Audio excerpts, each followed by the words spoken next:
ఈసారి సంక్రాంతికి మీరు ఎలా సెలబ్రేట్ చేసుకున్నారో కామెంట్ సెక్షన్ లో అయితే షేర్ చేయండి. లాస్ట్ ఇయర్ సంక్రాంతికి మేమిద్దరం కలిసి హేమంత్ అన్నతో సెలబ్రేట్ చేసుకున్నాం కదా. ఈసారి హేమంత్ అన్నకి కొత్తగా పెళ్ళైంది కాబట్టి వాళ్ళిద్దరూ కలిసి మమ్మల్ని సంక్రాంతి డిన్నర్ కి ఇన్వైట్ చేశారు. సంక్రాంతి ఫెస్టివల్ అంటేనే దోశ పితికి పప్పు కూర, అదుంటే ఇంకా సగం ఫెస్టివల్ అయిపోయినట్టే. యశు ఇక్కడ దోశలు వేస్తుంటే అక్కడేమో హేమంత్ అన్న వడలు చేస్తున్నారు.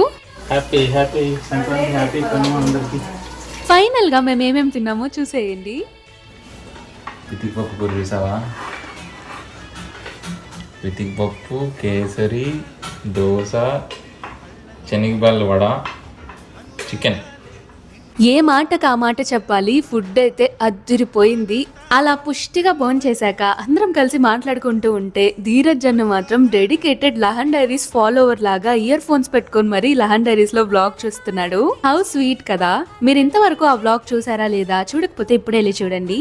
Back to the topic. ఇదంతా అయిన తర్వాత మేము పగలబడి నవ్వుకున్నాము. ఎందుకు నవ్వుకున్నాము ఆ వీడియో అవుట్పుట్ మొత్తం నెక్స్ట్ వీడియోలో చూపిస్తా. అంతవరకు సెలవు. బాయ్.